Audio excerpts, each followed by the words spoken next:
Hi, it's Sveta and Ben, the world's #1 impact investing experts. I have been educating thousands of people on the topic, how can we use finance as a force for good?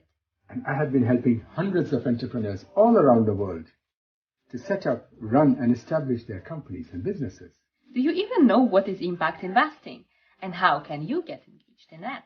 Did you know that in the coming years, we are going to lose 26 trillion of our GDP due to the climate change? But on the other hand, are you also aware of all the opportunities that the sector has to offer? Are you aware of changing policies and businesses which already impact every little part of your life? To have the answer to all these questions, come and join us at Swiss Impact with Banerjees on every Friday afternoon, 3 o'clock Swiss time, starting from 15 January. We will be interviewing thought leaders, world leaders, policymakers, investors, businesses, which are already engaged in this sector. So, see you on Friday. See you on Friday.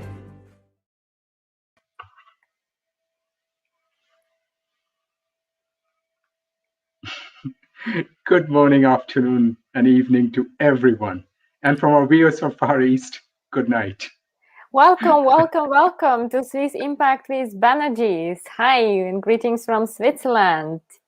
It's great to be here again 1 week after.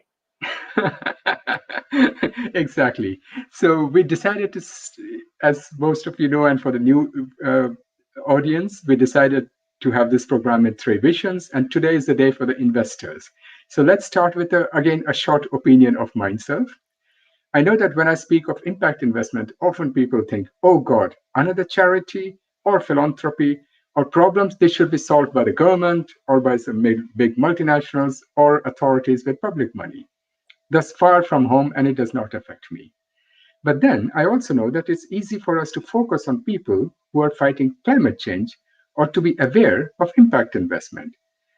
Few of you who knows me are aware that I often take the fight to the lion's den. For example, I speak about climate change at the Swiss banking, European bankers meetings, where people really look with big wide eyes towards me. So I had mentioned a couple of times in the past the 2 greatest threats to the investors. One is the issue with stranded assets, and especially visible in the sector of fossil fuel. And secondly is the risk of the assets, the value decretion of the assets caused by climate change. In the world of Larry Fink, the head of BlackRock, and which is the world's largest asset management company, I think they have assets over $8 trillion US dollars. Climate transition presents a historic investment opportunity. Or when Mark Carney, the former governor of the British Bank of England, mentioned climate change is the investment opportunity of our generation. Yeah, and if I may continue with this, the best part which I like is that impact funds like Generation of Vice President Al Gore or Global Strategic Fund here in Switzerland are all outperforming the mainstream, or how it's called, brown investment groups of traditional investment. So in conclusion, now it seems that all the early investors like the Brenik Myers from Netherlands or Rockefellers from US have been investing to actively change the world, or at least avoid harming it further. The new ESG investors are mainly trying to avoid financial or reputational risk, retain and require new customers and assets, and decrease losses. So it's not enough to say to address ESG investors. You can do much more and create deeper impact in our amazing world and amazing planet.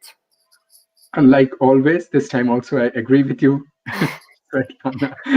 because it also emphasizes how important it has to become for people to understand what this new terms and this new sector is. And that's why we are very active also in education for the entrepreneurs, for the businesses and citizens, and raise their awareness of this topic. So in just maybe to repeat for those in our audience who are not aware of such term like ESG, environmental, sustainable and governance practice, basically sustainable investment, impact investment. So what we are talking about, I'd like very briefly to define that, how we mean it when we talk about impact investing. So irresponsible investing is basically your exclusion of harmful industries such as tobacco, alcohol industry, pornography, gambling out of investment scope. Sustainability and ESG goes a certain step further, and they select the best companies in certain industry based on environmental, social, and governmental criteria, such as, for example, reducing CO2 emissions or reducing waste when you run a company. Or if you want to empower women, companies are also employing more women at top positions. So women empowerment or gender equality can be also the topic here, right? And last but not least, impact investment goes even further with the step that when we talk about impact investment, it's investment in companies which have an underlying mission and which create not only social and environmental impact, but also create a return, financial return, right? So we are not talking about philanthropies or charities here. It is an investment, but on the good side. So we invest in companies which are creating positive change in our world, and at the same time they are financially self-sustainable. Okay, this was very in a nutshell, and now and now the slide which was just before can appear again. And this is an invitation for everyone who'd like to learn more about profitable business with impact, how to create it. We will be teaching next week 2 days course, 2 hours each day, how to set up structure, incorporate impact in your existing business, or if you are new, how to set up your business which create both impact and returns, high returns. And on the second day, I'd like to underline, because everyone is seeking for money, it doesn't matter if it's associations, projects, companies, we will focus on fundraising. So we'd like to help everyone who would like to find investors or different kind of investors. We'd like to focus on fundraising and help you how to do that you would get the money. And for those who register today, there will be a bonus session on the 18th where we will teach you step by step how to pitch successfully to an investor. Okay, and maybe you should introduce yourself a little bit. Why would anybody follow courses from you? Oh, well, yeah, I mean, thank you very much, Ben. That's a good point. I have experience of teaching more than 1,000 professional entrepreneurs with setting up their businesses or solving SDGs. So they themselves can call impact businesses, and then we open the doors to this amazing people like impact investors. Why amazing? By the way, it's a very good point. With normal investors, they just care about profit. So it's very important if you have a mission-driven business to find such investor that it is aligned with your mission. So you would have no mission drift. So the investor would support you with your mission and not just want to make more money. So keep an eye on our website and you will be informed about all these events and invited, of course. All right. Thank you. And I'll just say a little bit about myself. For those who don't know me, I have been creating businesses, structuring them, developing them, funding them all over Europe since many, I shouldn't say it in reality, but it's more than 2.5 or 3 decades. So I've had the opportunity to set up companies in many West European countries, and mainly and really only in the impact sector. So here we are with our own family TV show, although the show is all about impact investment, but we interview business, political, financial, and thought leaders from all over the world. That's great. And today I'm really excited to have our speaker. And as it's challenging, I think, for most of us who are not techies, and Gurvinder Ahluwalia is the founder of CEO and Digital Twin Labs based in the US. He's a multi-talented person who comes from traditional IT sector.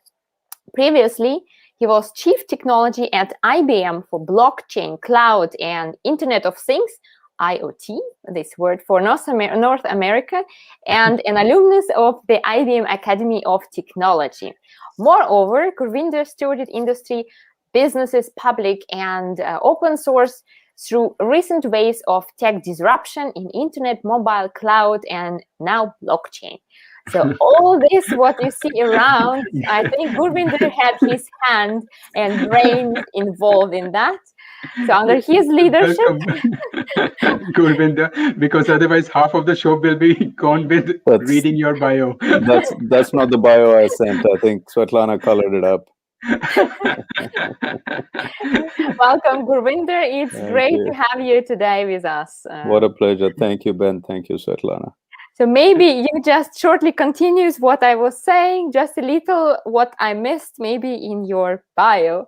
What should our audience know behind the CV? Well, what inspired you to join IT sector as well? Absolutely. By the way, my first goal on this discussion is to keep it simple. That's amazing. Right? Is that a fair goal? He's talking about me, basically. Clarity, no, about me, I think, because women don't understand technology, they are struggling, most probably, So let's keep it simple that everyone understands what is what. And there is power in simplicity, but but to arrive at simplicity, there is complexity underneath of it, which really begins to allude to a lot of my background, and that has been in developing kind of complex systems and complex architectures at the forefront of technology waves, let's say for the last 3-4 waves of technology, most significantly from the underpinnings of the internet around the turn of the century and prior, and then moving into kind of the cloud era, moving into the cloud era, or between those two actually, the mobile and cellular world that we are so anthropologically attached to, and then into kind of stewarding the industry with solutions around what we now see referred to as blockchain, IoT, and increasingly AI and machine learning. Mm-hmm. So I come from a heritage of looking at these solutions with an architecture, kind of a system solution architecture perspective, and don't let that throw anybody off. Just think of building architecture, civil architecture, and systems architecture actually borrows practices from there. But my point in giving part of that background is that where technology and the allocation to impact investments now is, at least for that portion which is inspired by digital technology, information technology, you can't purely get by. I can't purely get by looking at it from various dimensions of architecture, technical and solutions kind of systems architecture. You have to look at it from various dimensions of disciplines, meaning you have to look at it from not just technology discipline, but legal and policy writing discipline, a little bit to the introduction that you provided on the show, quite a bit on, of course, economic and incentive disciplines and systems, and then also from the discipline of sociology. There's more to elaborate. I'll give it back to you. There's more to elaborate on any of these dimensions. But that has been the span of my career. Most recently, prior to my existing role as an entrepreneur and in my ventures, I was the Chief Technology Officer for IBM covering North America, where I was part of the co-founding team of the blockchain business over there and part of the co-founding team of the blockchain open source program called Hyperledger under the Linux Foundation. So let me give it back to you, and we can take it down whichever path you like. Exactly. That's how I remember we met, because we were both speaking in Davos at WEF.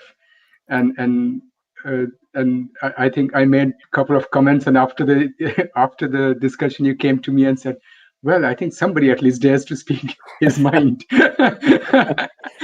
I still wonder whether that was a compliment. Well, that was a compliment, and also and also true to the introduction you gave. You take things to the lion's den, Ben. So absolutely. So, Svetlana, you take over or me? No, but share with Gurvinder, us I what just was your warned you that discussion generally. about? Because I remember you were talking about values and technology in Davos. So what was your discussion with Gurvinder? Now we'd like to know. Oh, that's a good question. I don't remember very well. I think I had mentioned something about. Oh, yeah, that's true. So the point was about when technology takes over and goes ahead of values, humanity can come into huge risks. For example, if you take the example of nuclear weapons, when we had more nuclear bombs, we could have destroyed or wiped each other out within minutes or within hours. But then slowly our values came back. So same is going on with the technology, with the sector of master, how do you say, big data, blockchain, and everything. We have to keep our values up. Otherwise, this technology can become just as dangerous for us as anything else. Same was with internet. I mean, I hope people remember that when internet started, it started with the idea that it is the source of freedom or freedom of democracy for democracy of information for everybody on earth. Today, that same internet can be peeking into your bedroom to see what you're doing. So it is, if our values don't catch up, I think that's something like that I had spoken. And at the end, Gurvinder came and said, at least somebody dares to speak his mind. Yeah. Okay. Gurvinder, do you have anything to add to that story, or we round up and continue there? It is a very, very challenging, I wouldn't say very, very challenging, but also an opportunity area, and how we are going to rewrite the next era of our, information civilization or information age, whatever we want to call it these days. The New York Times recently ran a very powerful op-ed on basically the onslaught that we are facing as a result of invasion of privacy on the author calls it an information on our information civilization, and it's a writer and author from who's a professor at Harvard Business School. Her name escapes me immediately, but it is a very, very real challenge, and it's no longer just about privacy. It's about basically the influence that is being exerted on political systems, and I won't get too much into it. The whole world has seen data points, but I will make kind of this point over here, which is interesting, and then Svetlana, I'll give it back to you since I kind of had this. Are you able to see the slide? Not yet. To share. Yes, now it's coming. Yeah, absolutely. And there is no sequence to my madness over here. And I just pulled up this slide because it was, I think, a little pertinent to the discussion around value and technology. And in some sense, the biases that we face as a society are getting built into the biases of systems. And in this particular case, AI, machine learning kind of systems. This is an example out of the US, which was through very good investigative reporting from the source mentioned over there, ProPublica, and basically talks about what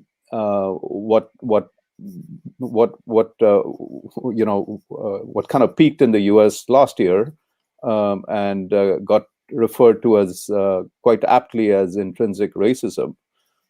This is what is there in the software systems of criminal justice programs, of court management, of prison management, what district attorneys refer to in profiling prisoners.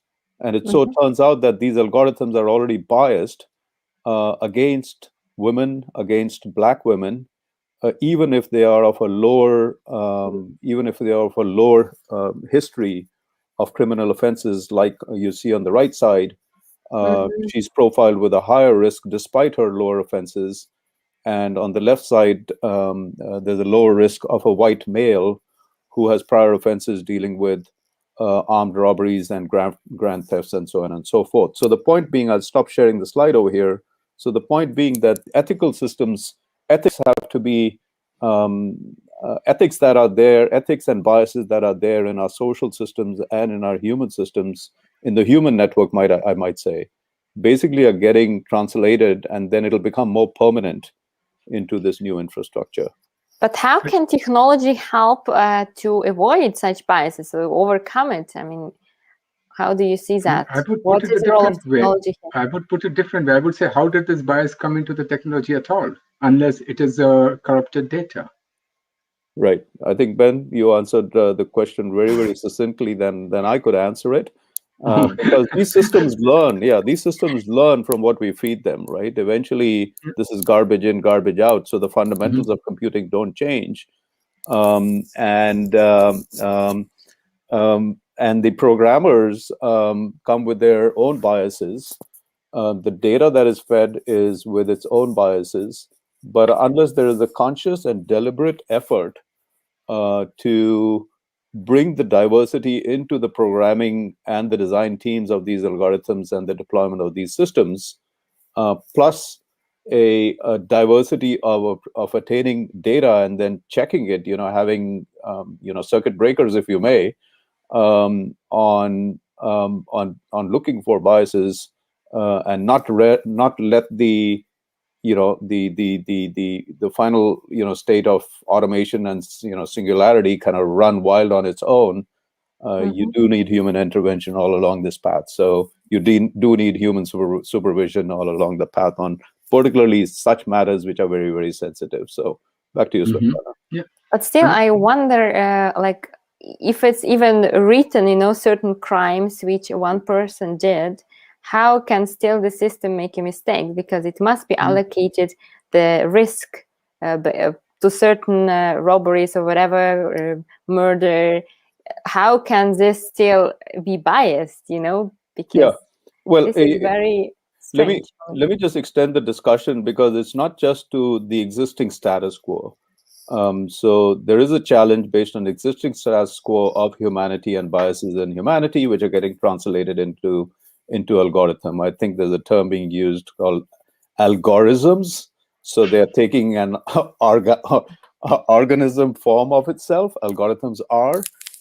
But I would extend the discussion to cite some very, very powerful work that was done, I think, at MIT, which has now been a few years ago, and that's been written about extensively, called The Moral Machine.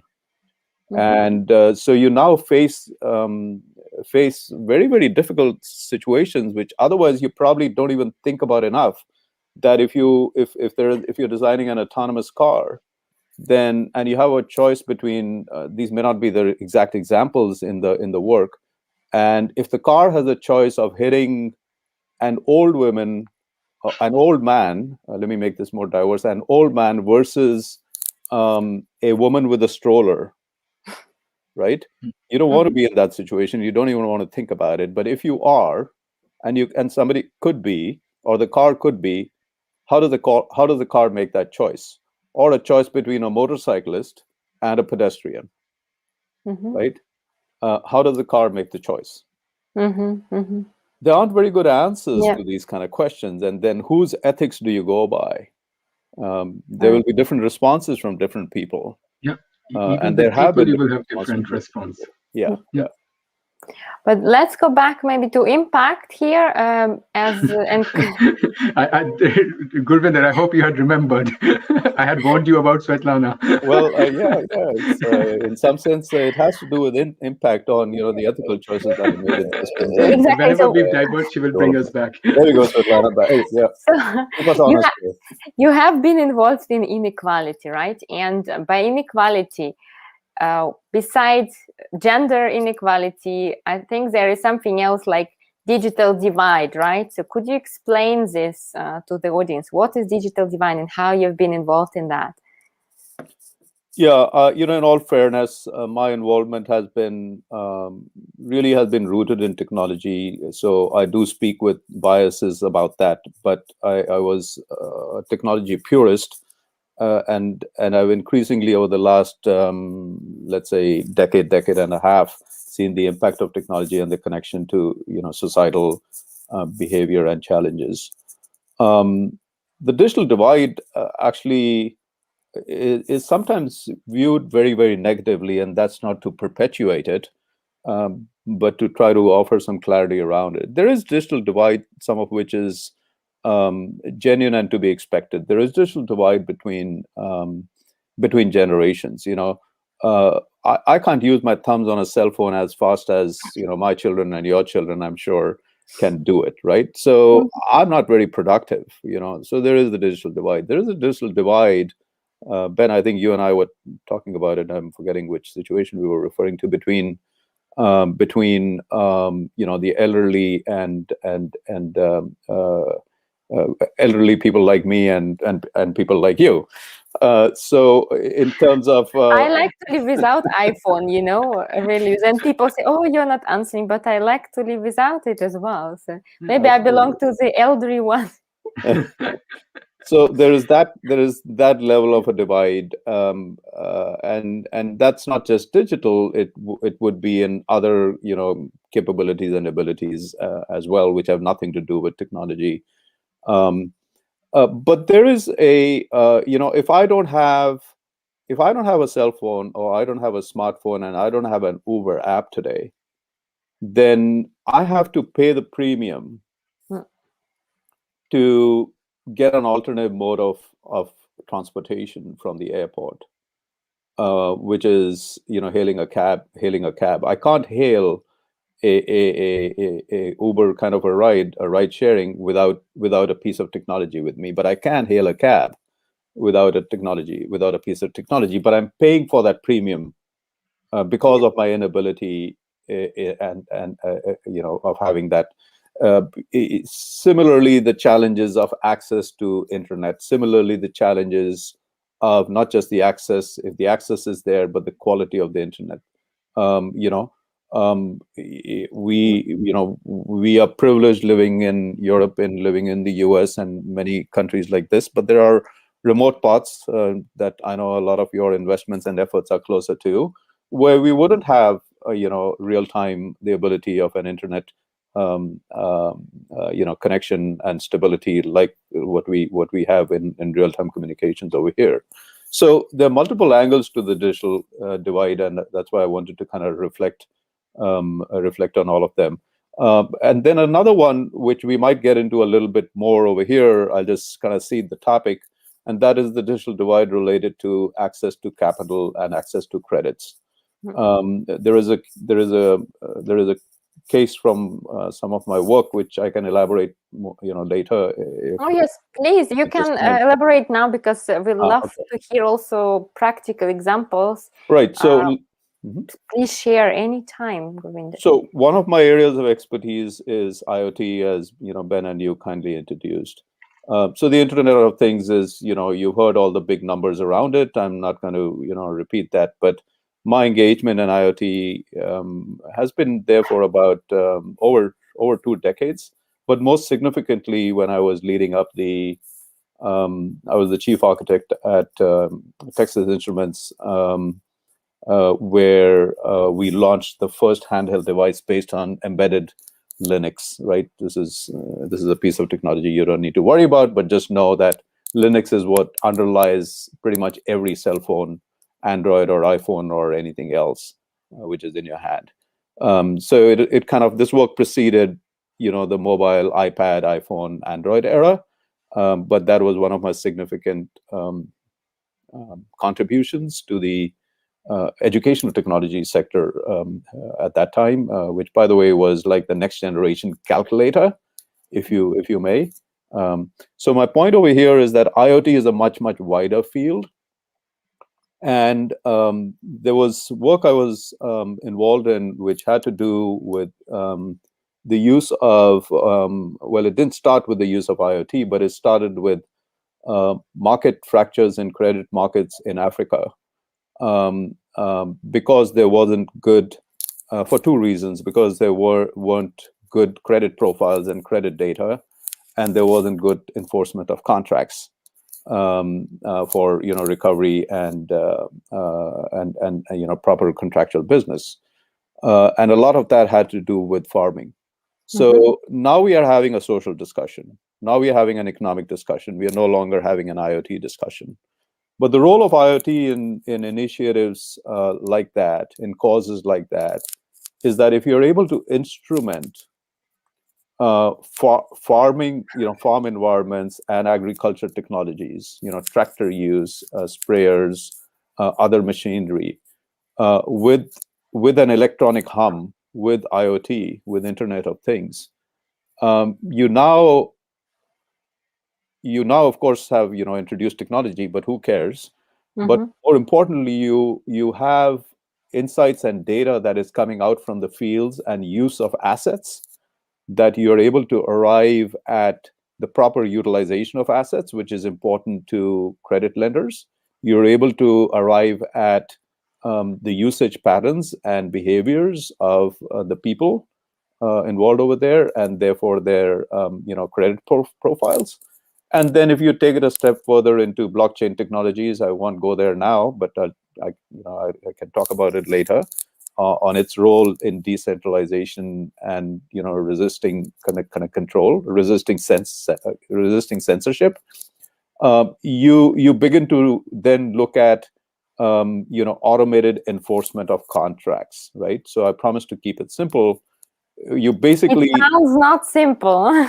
you basically, so let me summarize with simplicity. You basically now have farm environments which become intelligent because of technology, but more importantly, that is the kind of intelligence which gives information about the usage of assets and credit profiles, and enables lending and lowers the underwriting of lending and risk for participants in that economy. So that basically translates into better employment, better lending of credit, and growth in the GDP for those kind of sectors. I never thought about it, because I have been working with blockchain, not working, reading about it since a long time. Yeah. But this is one angle I didn't pay attention to, because we were, especially when you speak about Africa and blockchain, we mainly think about financing, communication, bringing people together, things like that. So the next question I want to do is that, Ben, if I may, let me ground that point as an opportunity for the audience to examine further. So basically, what we are looking for, and Ben, a little bit to what you triggered just now, basically what is important in investment impact is to look for opportunities and devise solutions that bring market making capabilities, right? So you're now taking one side of the market, which is a population, which is people working in farms, and you're marrying that with an entity that provides credit data. You're marrying that with entities, banking institutions, or other forms of lending entities, and you're providing a market-making kind of a capability. So it's no longer an IoT discussion, but it's a market-making kind of a capability, which is important to look at those kind of technology, but more importantly, commercial and social platforms. So sorry, Ben, I just wanted No, you're completely correct, because I was recently talking with somebody on this topic itself. So we then go to the next one. How you, as a technical investor, how do you look into the world of impact investment? Or what is impact investment from your perspective? Because I remember once you used the word impact is imperfect science. Yeah. So that's actually a good segue. The first part of your question is a good segue to what I just described. But let me answer the second part, which is impact is an imperfect science. When I say that, I really mean it because of the number of disciplines that have to come into play in order to characterize something as impact, not just characterize, but also measure something as impact. So the work that is being done, in climate control, negative, not just neutral, but there are now being goalposts set to achieve not just neutral but negative carbon impact. I would also point the audience to some very, very powerful work that is being done by Yale Open Lab around It happens to be around the use of blockchain, but more importantly, the use of blockchain for open climate, what's called open climate and open solar. And the word open is because all that entire knowledge repository, corpus of knowledge is in the open source. It's available to anybody to take a look at. So it's an imperfect, impact investing is an imperfect science because of the dimensions that now come into play. And I wouldn't say so there's infancy and immaturity, which is a natural part of the progression in where we are in the ability for one discipline to look at through the lens of another discipline and vice versa. So let me take an example. Let me take my own example. I used to look at technology purely from the lens of technology. Let me improve that a little bit. I started to look at technology from the lens of an architect. An architect begins to look at multiple dimensions of a system. I'll just leave that thought over there. Where we are now with impact investing is, as I was saying in some of my opening comments, is that you have to look at impact investment not just from technology, which is one of the sources of inspiration or one of the kind of the dimensions, but also from the economics as well. But you can't look at it from traditional economics, because you got to look at it from not where we are, not from status quo, but where the puck of innovation is going, right? Ice hockey kind of analogy. Could you give a concrete criteria, Gurvinder? Sorry to interrupt. So what are the concrete criteria? What's for you or rules? What is for you impact investment? What is not in your technology area? Yeah. How do you look at that? Yeah, so absolutely. So just to finish this quick thread, so the economics aspect, the incentive mechanisms, especially from decentralized technologies, and then also the aspects of sociology. I mean, when is the last time we really heard of sociology at the intersection of technology? We talk about economics at the intersection of technology quite a bit these days. So really, the criteria come down to how do we bring market making. So platforms and capabilities that provide market making capabilities. I'm speaking obviously with a little bit of bias, invested from the technology side. How do we look at the use of brand, for example? Brands can easily be abused.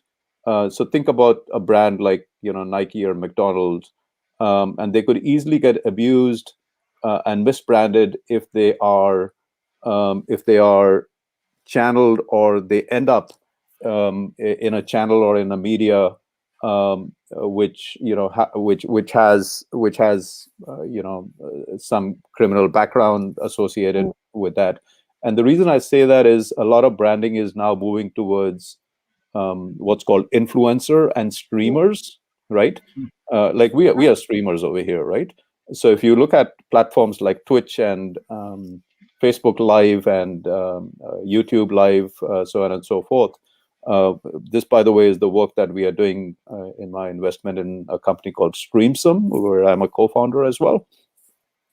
And there, it's important to ensure that the brand is reaching the right level of influence. You don't have control over influencers and streamers and gamers like brands traditionally have had control over traditional TV channels and radio channels in their advertising campaigns.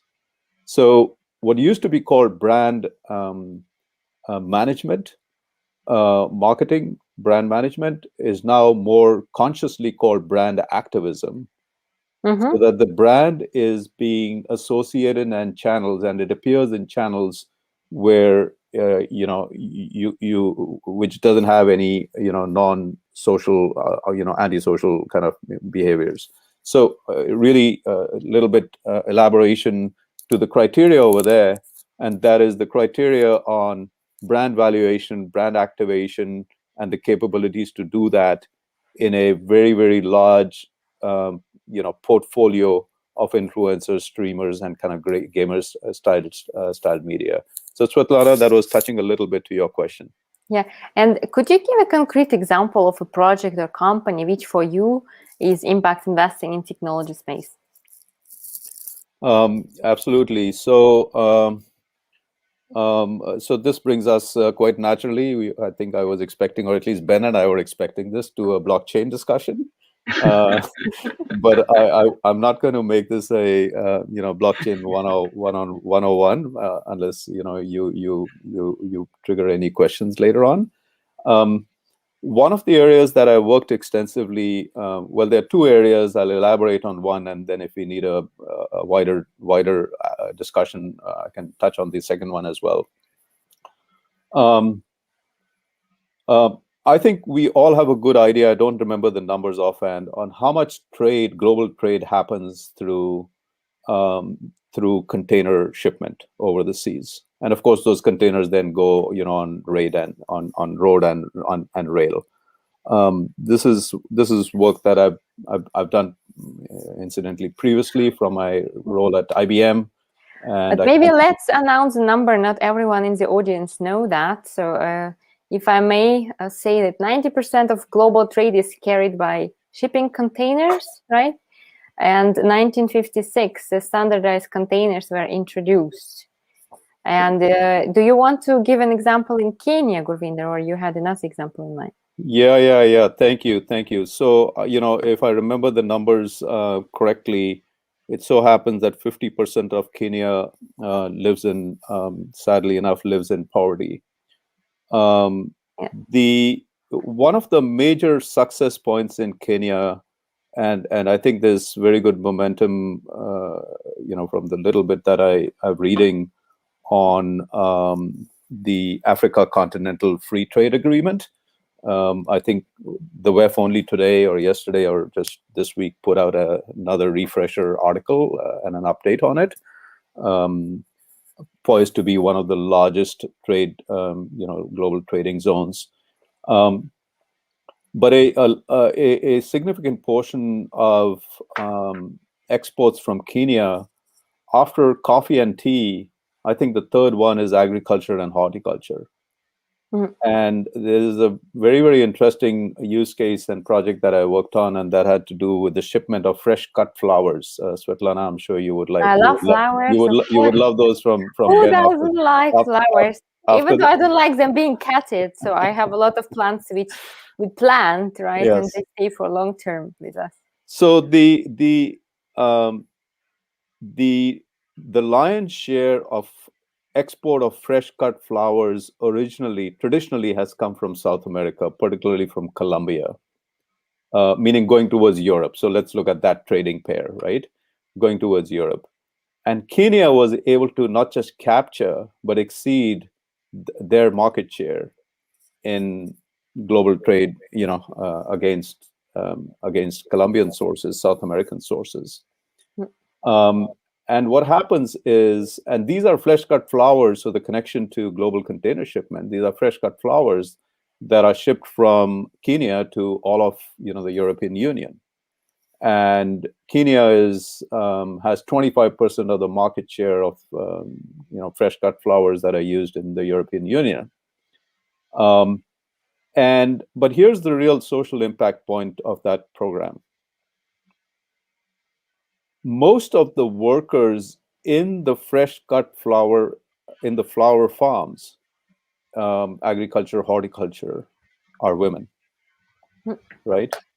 So now you are no longer having a global container shipment, and the global container shipment are, of course, not just important for those shipment, but the role of blockchain is to track the movement, not just the movement, the environmental climatic conditions of inside the container, because these are perishable, and that's why the case is very, very interesting. Yeah, exactly. I was just asking myself in my mind how it's possible to deliver fresh cut flowers from Kenya to Europe, and then you need time to sell them. How do they survive, the poor flowers?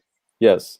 And by the way, just on the side, these are what are called reefers, which are refrigerated containers. Mm-hmm. And you might have heard the term cold chain. particularly with the recent WHO investigation in Wuhan in China, trying to trace where the COVID-19 virus actually came from, and there is now the possibility that the virus could have traveled in cold chain. So cold chain is a supply chain with controlled temperature environment. So back to the discussion over here. So the technology related to those containers, which, as you pointed out, Svetlana, were invented in 1956, I think, and brought standardization and a pivotal point in global trade.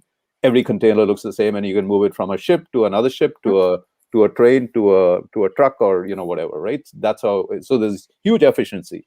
But after that, there hasn't been massive efficiency that has gone into that system. But now there is. So it's not so much about the use of blockchain to manage the movement and the environmental settings of those containers and the fresh cut flowers or other agriculture in it, including nutrition, which is another case that I worked with the Gates Foundation. But it translates, just to close up on the point, it translates to employment of women, raising women and other citizens in Kenya and other countries out of poverty levels. You begin to see a direct impact from some of these kind of programs to society. And is this impact measured as well? Because you were talking about impact measurement. So is it properly managed the same as an impact investing industry, or how is it dealt with? Impact? There is challenge around measurement. So I'll borrow from my other work, which is from the Gates Foundation, which is for the supply of nutrition. I'm talking about basic commodity nutrition to large populations of humanity, particularly certain disadvantaged demographics, particularly women and young women of childbearing age that are getting food, but they're undernourished or malnourished. You could be eating food, but you could be undernourished and malnourished, and that has an impact to not just childbearing, but it then has impact to health costs, healthcare of the system, and to the overall, productivity of the population and to the GDP. You can begin to see the connections over there. So, to your point around measurements, the challenge, and that's why the use of blockchain is being considered in some of these. And AI and machine learning, incidentally, because they aren't very good measurements. Supply chains are very, very complicated, one of the most complicated systems, and as you pointed out, the extent of global trade. And even if there are measurements, you end up with different data around the measurements. And then the measurements also have to be timely, because just as we talked about food and perishable, nutrition in grain, in oil also depletes over time, depending on how long a particular thing is stored in a warehouse or in the supply chain. So those measurements are not just one-time measurements. They have to be taken at certain checkpoints to make sure that at the consumption point, those measurements are still valid. So the challenge is around measurement accuracy, measurement frequency, sharing of those measurements across the ecosystem. And those are the challenges which we are now trying to address in some of these programs, like the ones I mentioned, by at least trying to pull those measurements that are being done into a common system, underpinned by blockchain, that can be shared within that ecosystem for compliance, for nutrition, for different purposes. So measurement is a challenge. I'm not going to, come to the show and say that these systems and these, systems that serve society have the right measurements. We are trying to solve the problem of shared kind of a single truth around those measurements for the ecosystem. I mean, Okay, just go ahead. The impact measurement topic, Yeah. Because in impact investing, in general, it is challenging, and there are no standards yet in impact investing. How to measure impact? There are various tools available, but there is still no standards and no obligation to measure impact. And what we think it will change, there are some working groups like Impact Management Project, which are working on standardizing and making it new obligation, like new, this gap global accounting system. So you need to make your accounts, and the same will be for impact measurement. So it will be obligation to measure the impact you're creating. And one last point about supply chain. How about like delivering flowers from Kenya to Europe? It's really a lot of CO2 emissions if you use shipping, right? Why can't we grow local flowers in Switzerland, in Germany, France, all over Europe? I mean, they are growing flowers there. Why do we import flowers from Kenya? It's because crazy. because it brings trade brings humanity together. So if every country does everything that it needs itself, then that's an isolationist kind of an approach. Sorry to put it back that way, right? Yeah, I'm sure Europe can grow its own flowers, even if it costs more. But yeah, you'll end up with a smaller carbon footprint because you won't have this, nonsense about, global shipments. Why does it have to be fresh flowers? Every country in Europe can grow its own wheat and its own rice and produce its own, milk and dairy. And, where do we end the story? Yeah, let's go to local. Why not? Everyone is talking about that. What's wrong with that? Right.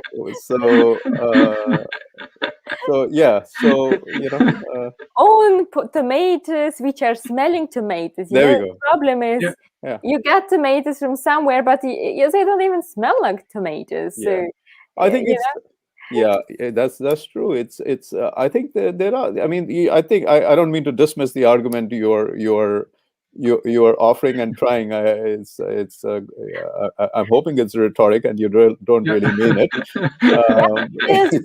Remember, Gurvinder, I used to have hair like you. Now look what happened. Well, in my case, you can't tell, right? Exactly. We don't know.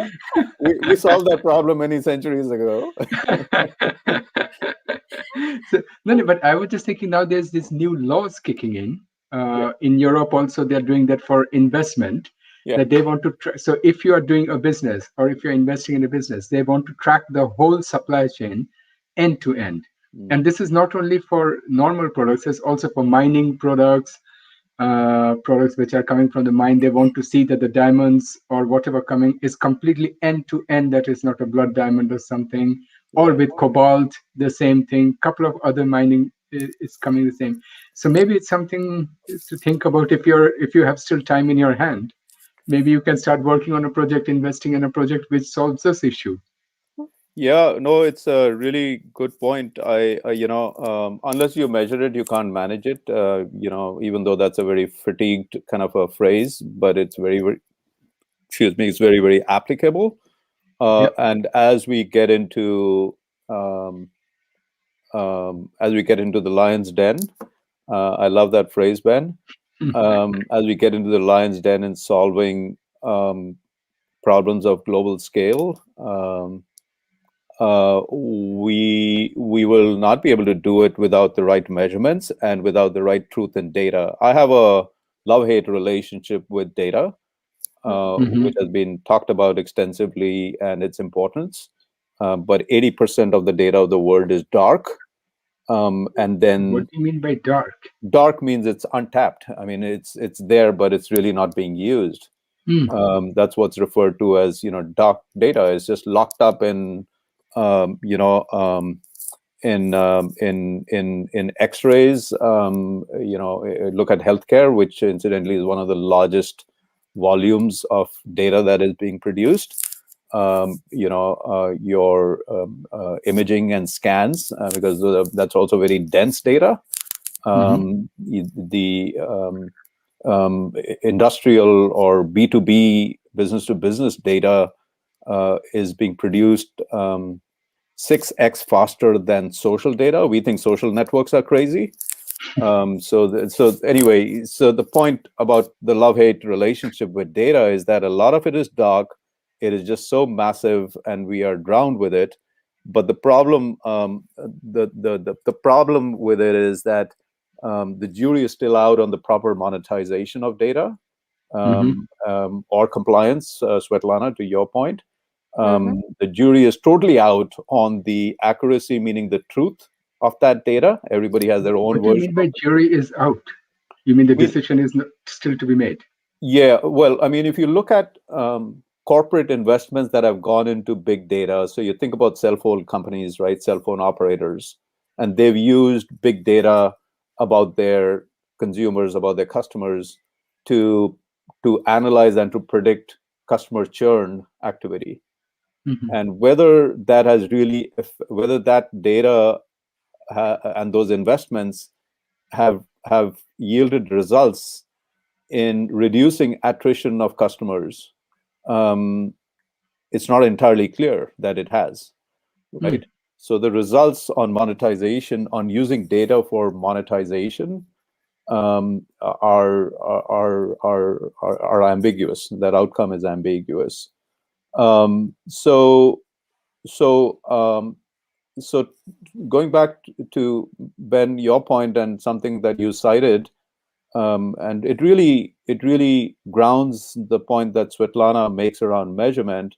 And you mentioned the diamond industry.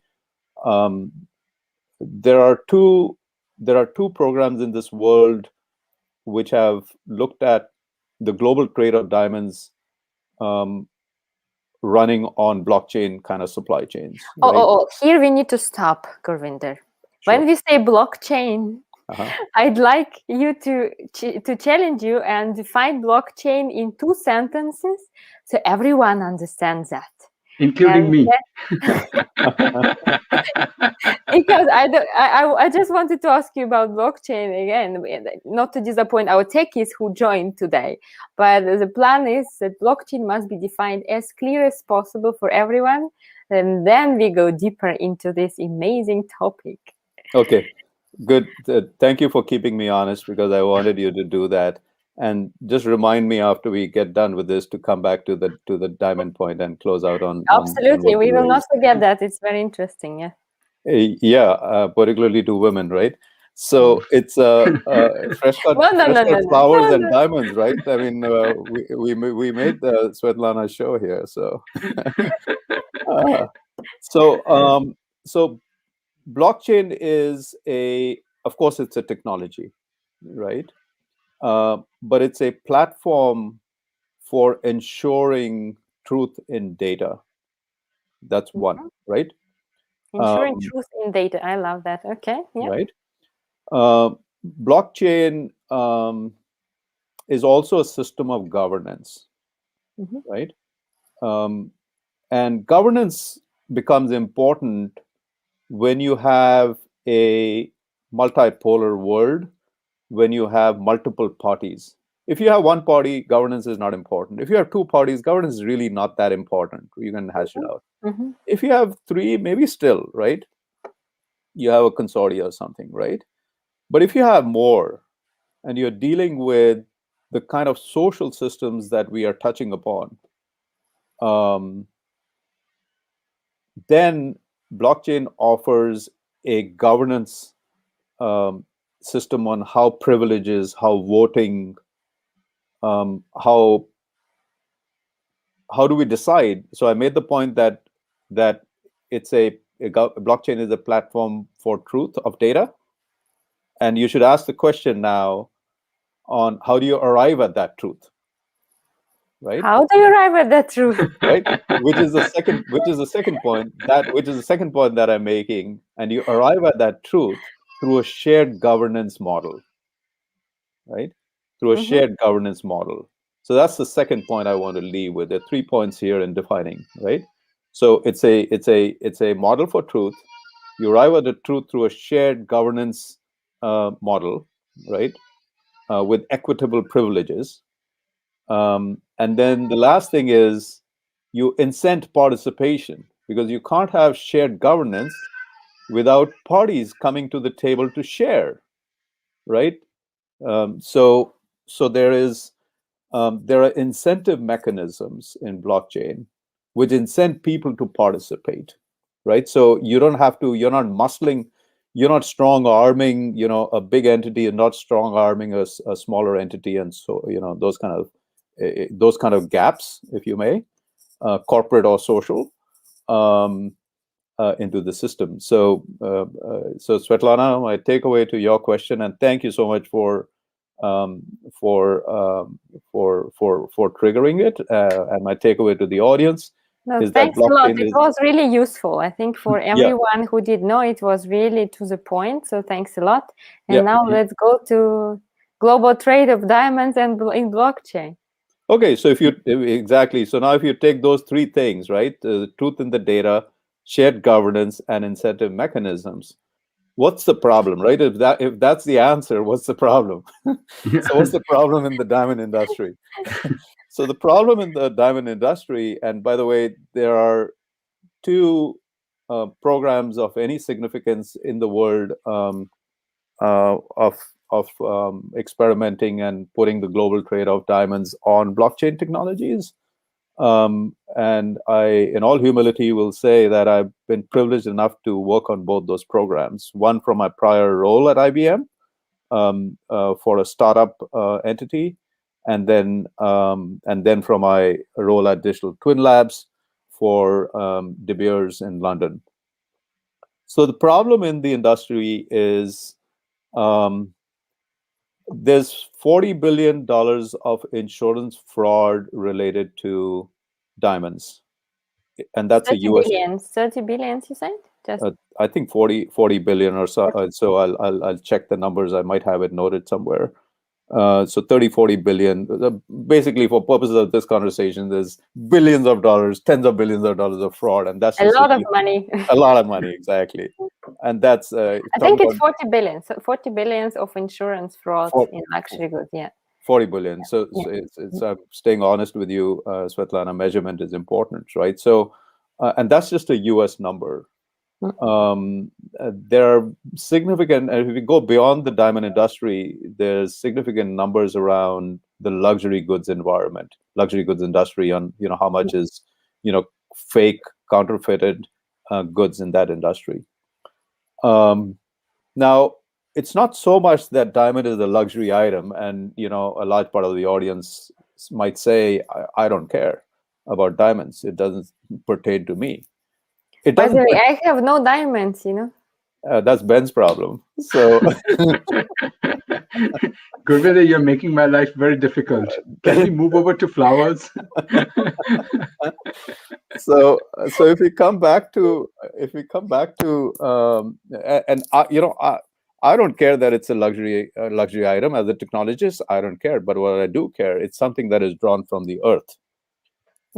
Just like oil was and is, and just like new rare minerals and materials are being investigated for next generation alternative battery kind of energies and battery technologies. So it's something that is being drawn from the earth, back to stakeholder capitalism, which is on the WEF World Economic Forum agenda, and the role of the earth as a stakeholder around the table.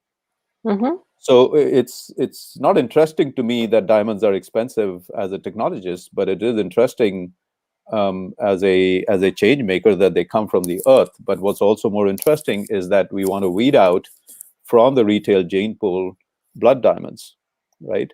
So now if I can track, Ben, you made the point, end to end, right? So government, societies, corporations, organizations are looking for end-to-end tracking.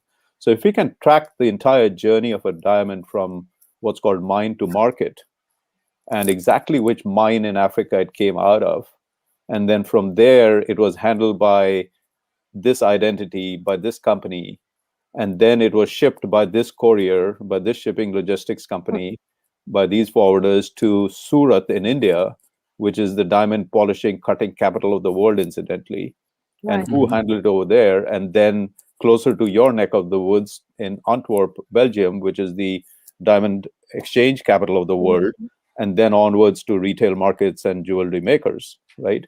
So you can think of the number of touch points, and anything could have happened to that diamond in order to preserve its asset and its provenance. So the term that is commonly used in the blockchain literature and vocabulary space is the word provenance, which is a fancy way of saying what you said simply, Ben.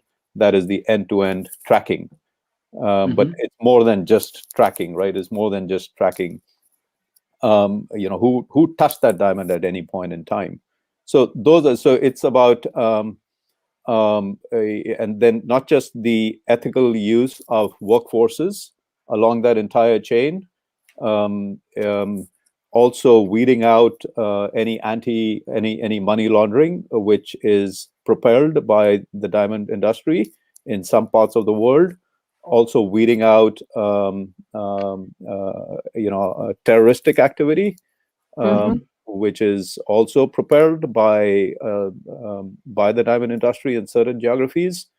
And the United Nations has something called the Kimberley process, which lays out a set of rules to certify diamonds. And there are 80 countries that are signatories to it. But then it comes back again, Svetlana, where are the real-time, low-cost instruments to measure this complicated journey? And diamond is just exactly. How far are we in this journey? Because I hear this, I don't know, first time I've heard about it maybe 5 years ago. And where do we stand now? Because the technology exists not the first year, and the idea is great end to end. But where do we stand with that? Why it's not yet a new normal in the supply chain industries? Yeah, well, in the diamond industry, it's adopted pretty well, and there've been very powerful people and massive capital, including investment VC capital that has gone into some of these startups that I'm referring to.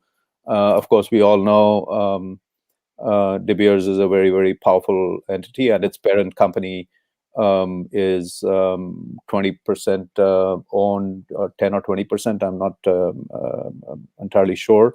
By, I believe, the Republic of Botswana, the government. So they're very, very powerful entities behind this industry. And again, this is just one example. So there is good adoption. And actually, it was quite surprising that the diamond industry adopted, a very, very advanced technology like blockchain information technology. When is the last time you ever heard of, digital innovation in the diamond industry? And at a point where I was active, and these are numbers I can share from my work at IBM because they are public numbers.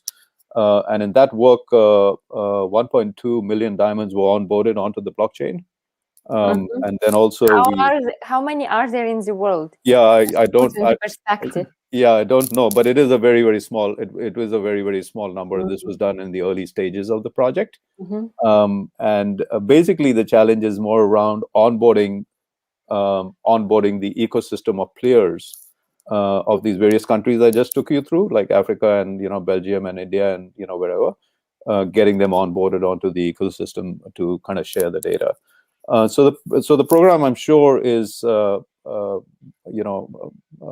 much well along in its way than when I was active in it. I don't have the latest numbers on what volumes of diamonds are traveling on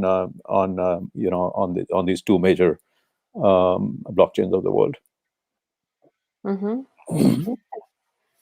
Yeah, because I read once, long time back with the blockchain, we also read about the cotton, because cotton also is a problem issue, because a lot of cotton comes from where major companies don't want it to be coming from. Like there's a shearing cotton and things like that. And they were considering a lot of major fashion industry or textile companies were thinking about installing blockchain to control end-to-end to follow up with the cotton supply. Yes. So it's quite a similar case. It is a similar case. So, and I think this is really the fruitful discussion because you have a very, very popular and diverse audience for your show. I'm just a, fly-by shooter over here. You're the ones that kind of hold the fort down. And with the diversity of your audience, I think kind of one of the crux of the takeaway is a little bit to Svetlana's point around criteria. Is, we talked about kind of market making, we talked about measurements, and those criteria are really, really important. It almost doesn't matter whether it's a diamond or cotton, and or nutrition elements like calcium or zinc or whatever, essential to humanity, all populations of humanity. It almost doesn't matter. So from the framework of investing from a framework of a technology, which is where I come from, it almost doesn't matter. You're basically responsible for a certain cargo that has to go from A to B. And now you're going for criterias of custody around those assets. You're going for criteria in investing, which is looking for equitable participation, I should say, equitable participation, which raises, where the tide raises all the boats. You're looking for fair mechanisms of incentivization. You're looking for I'm trying not to use the word compliant, because then that introduces a government angle, which is important. Yeah.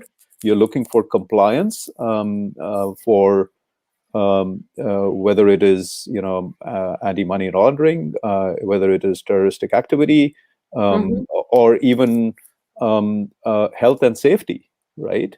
Right. Like what we are dealing with in the middle of the pandemic.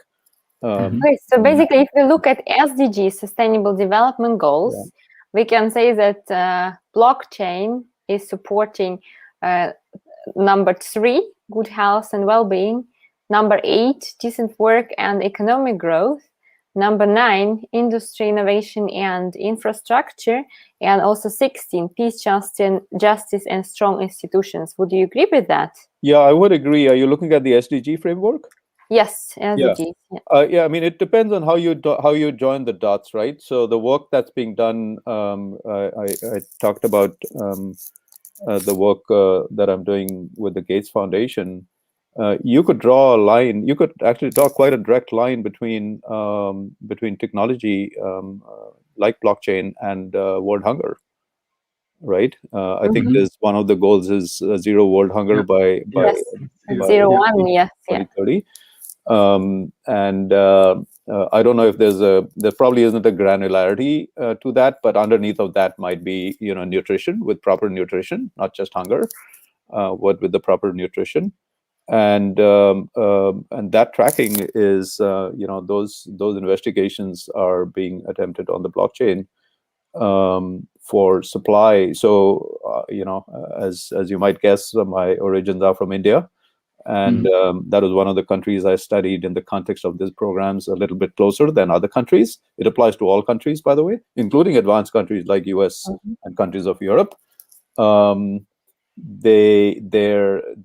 Indian government from the central level, from the prime minister, directly from the prime minister level, has mandated 5 food items as which are commodity items that have to be part of, kind of this program for what's called fortified nutrition, right? Fortified nutrition. So you fortify the grains. You what is the staple food that is eaten by a population? In India, it is rice, it's flour, atta and chapati, right, and those kind of things. And I think milk might be in it, and oil is consumed quite widely. You go to Africa, you go to a country in Africa, it'll probably be the same, one or two, few others. You go to some countries in Asia, the Far East, it'll largely be the same, but it'll be probably a few others. Rice is, as we all know, one of the most common staples across the world.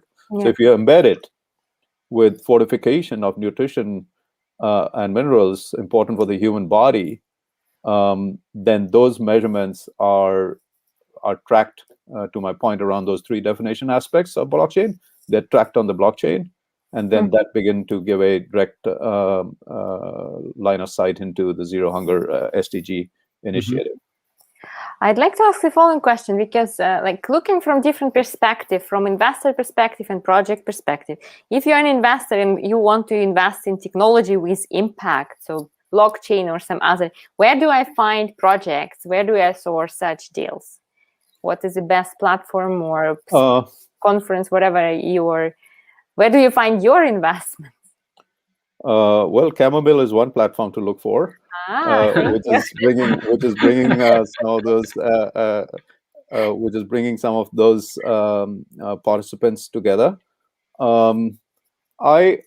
It's outside kind of platforms, community kind of platforms like that.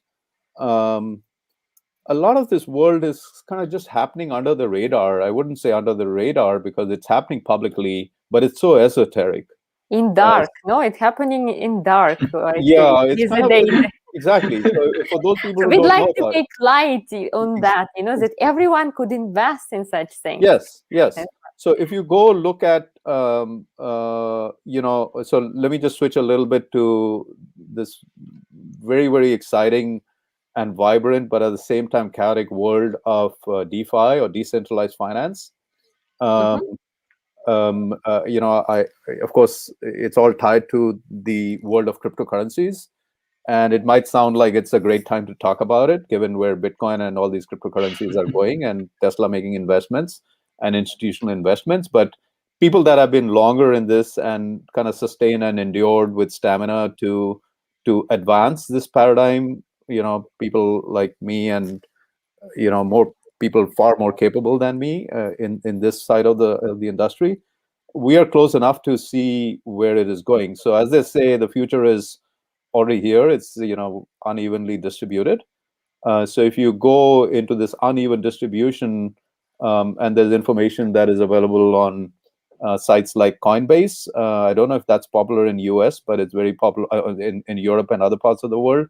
But it's a US-based company and obviously very, very popular. I've heard about that one, yes. Yeah, it was one of the most, a few years ago, it was one of the most downloaded apps on Apple's App Store, probably a couple of years ago when it really hit it big. So access to these apps is two responses to your question, Svetlana. One is from a consumer standpoint, right?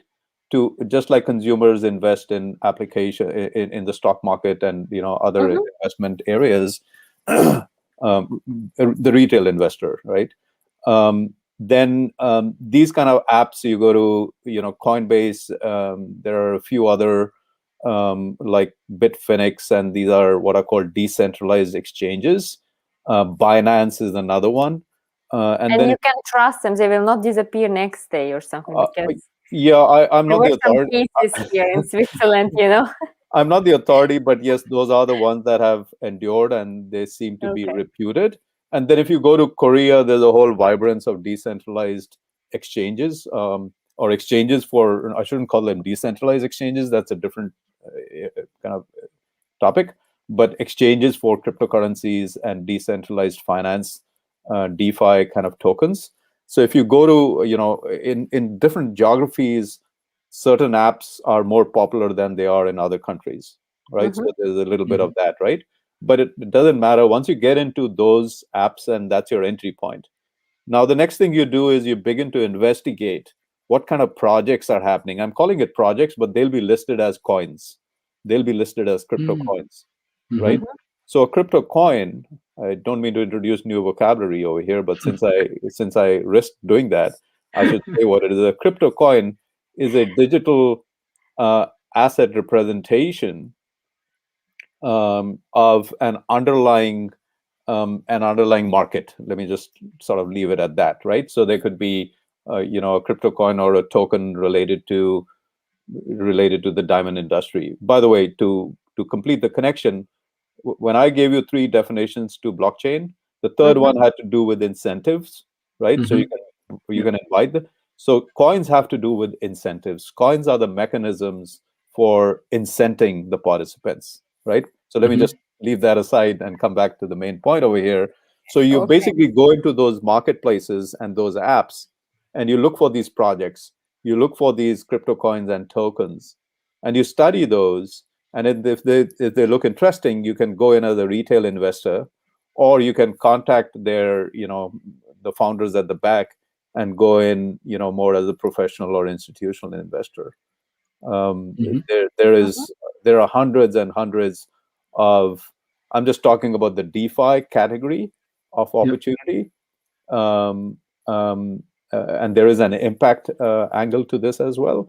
And most of them, incidentally, right now, are being built on top of Ethereum, which is the second most highly Bitcoin, but Ethereum, after Bitcoin. You're right. Can I get a bit personal here? So, Sure. Gurvinder, you come from Punjab, which is like the bread valley of India. So, through ancestors, farming, agriculture has been the strength of Punjab. And how would you look at, because I know that Indian agriculture system still has a very long way to go. It's extremely good, but it is extremely fragmented, inefficient. The wastage is high. So what about now? Slowly, I'm hearing more and more people are coming up with apps and technologies to increase the production, to increase the effectivity of the agriculture system. How would you look at these applications or these apps which are coming out in India? Because recently there are some very, very famous ones coming out which will help the farmers, that farmers can sell their product directly to the end consumer without going through all the things. So how do you Supply look at the agriculture sector? Yeah, very, very important point, and particularly keen to my heart. Not just coming from Punjab, I grew up mostly in Delhi, but then all over the country. My father was in the Air Force, so we moved around a lot. But also because of the farmer problem that is going on, which is now at a global kind of knowledge and awareness level. Just to cue in a thought over there, the last time major revolution and improvements in farming and agriculture happened were around the 60s and the 70s, when cattle from New Zealand were brought and studied and brought, and cattle technology was brought over to solve the milk problem in India. And that did result in kind of a whole milk, white revolution in India. And during my growing up, that's when we saw it, and like milk was available on tap, basically. And similarly, the Green Revolution came from Punjab, motivated by international technologies and practices around farming. And that solved, we're talking about, 1 billion people over there, more than 1 billion. And that solved, I wouldn't say solved, but took to a very, very good new plateau on, hunger and starvation and nutrition in India. So from the point of view of green and yield, farm yield, India has done very, very well, and a lot of its grain is also exported. Mm-hmm. So there's surplus. But the challenge over there is around automation. The challenge over there, this is more to your point directly, Ben, the challenge over there is around bringing more market making capabilities. The challenge over there, let me use this word carefully, because we do enter the lion's den when we say this, and that is removing the intermediaries. So part of blockchain, but forget about blockchain, part of the whole paradigm and movement of decentralization is removing the intermediaries that are not adding value. And there are now technologies to compress those supply chains and market making relationships by the use of technology like decentralized technologies. Those capabilities are there. That is the state of the possible, not the state of the art, right? Not cutting edge, bleeding edge. So there is a lack, and you're right, to phrase it positively, there is a huge opportunity to bring in market making capabilities. The problem that I described in about farming and credit lending in Africa markets applies to India farming industry as well, where the suicide rate of farmers has been very high because they are not able to pay back the lending that they have borrowed from banks, and then these banks come kind of chasing them. So those lending mechanisms, those lending profiles, and asset utilization is what exactly the case that I described about Africa would apply towards automation and market making and credit worthiness in farms in India. Svetlana, you got something? Yes. Yes, we have just 5 minutes, and we have some questions from the audience. Yeah, I was going for that. So I wanted to take that. I was the first. So, first question. Gurvinder, I told you, she's smarter than me. Than all of us. First question about definition, because I find it interesting. How crypto is different from Ashrafis, an ancient currency? If I remember, Ashrafis are basically also coins.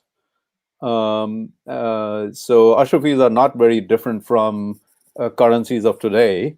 The only difference is the political system, and therefore the fiscal system is different, where you have central banks pretty much in every country that are managing the currencies, that are minting the currencies and managing the monetary policy, not the fiscal, but the monetary policy. Stand corrected. So I think Ashrafis, if I'm remembering, back from my background, also the term refers more to when there were kingdoms, and kings would mint and those empires and kingdoms would mint their own currency. So in that sense, today's currencies are not very different from the model of Ashrafis. But I think what you might be asking, or just to extend the discussion, the main difference in crypto coins and Ashrafis or today's currencies is the elimination of intermediary parties and controlling central bodies. Now that's a huge tug of war that is going on between central banks and the entire Bitcoin and cryptocurrency movement. And I shouldn't say elimination. I should phrase it not carefully, but in my view, accurately. It's not going to be the elimination of central bodies, but it's the resistance to censorship, right, of cryptocurrencies. And if this is my money, this is my wealth, I want to control it. Right? I want to be now. There are policy and international and embargo kind of implications to that, and the power of countries. Valid discussion, but I think the point over here is what is the innovation in the role of in the future role of modern government, modern political systems, central banks, that they will play in this portfolio of currencies, right? So we are not headed to either the dollar or the euro or Bitcoin. That's not the discussion or the argument that I'm advancing. But how does this coexist in a portfolio of currencies that the future world will work with? So that's my response to the question over there. Okay, thank you. Can I take one last question, because I really find it interesting? I wouldn't dare to comment. How the world will act once 5G is available around, and please also define what is 5G. How the world will act once 5G is available around. So, well, I appreciate the question. I was privileged enough to give a keynote at the a couple of months ago at the India Mobile Congress, which was the flagship 5G conference for South Asia. And incidentally, I did systems engineering for 3G handsets, the work I was describing previously. And now, of course, we are at 5G. So 5G is most significant at its very, very low latency capabilities, meaning just low latencies and the delays that we have to deal with cellular communications today.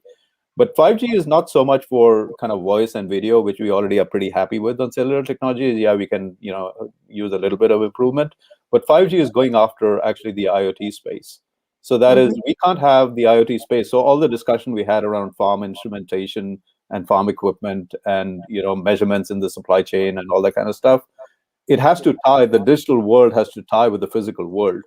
That's a little bit, no plug intended over here. That's a little bit to the digital twin notion. So there is a huge communication, like a latency kind of a network gap, and 5G is advanced for very, very low latency, which makes the case of bringing IoT to these kind of use cases that we discussed, whether farm, whether diamond, whether measurement and nutrition, so on and so forth, bringing it within easier reach and production or autonomous driving and safety, right? Those kind of things. But those are the technologies. That's the technology dimension. And I come back to my thesis to all of you is taking that technology dimension, but then tying it into how does it solve the employment? How does it solve the poverty problem? The examples on Kenya that I described to you, right? So if I instrument with IoT and 5G smarter containers, global shipping containers, does that provide me better assurance on the climate in that container to ensure farming jobs and better improve poverty levels in Kenya or Uganda or wherever? So you got to look at it from the social impact. of 5G as well. And I think there's a very, very bright future that we are poised over there for with new technologies. So thank you for the questions. Svetlana, back to you. Thank You're you welcome. very Thank much. you so Gurvinder. much. I've learned so much today. Really We happy. learned so much. Yeah. So, ladies and gentlemen, this was Gurvinder Singh Ahluwalia from United States. And we come back again next week. Next week, our guest would be His Serene Highness Prince Michael of Liechtenstein, who is not only the founder and chairman of the Geopolitical Intelligence Services, but he's also the executive chairman of Industry and Finance Control. And he's board member of a lot of financial institutions. So he's an investor and advisor to technical and innovative and financial industries. So see you all next week. Bye-bye. See you on Friday. Act and impact. Thank you, Gurvinder. Thank you, Ben, Svetlana. Bye-bye. Thank you so much. Thank you very much. Bye-bye, Bye-bye. everyone.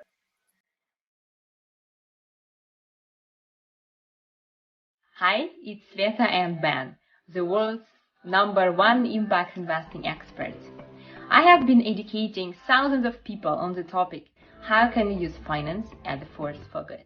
And I have been helping hundreds of entrepreneurs all around the world to set up, run, and establish their companies and businesses. Do you even know what is impact investing? And how can you get engaged in that?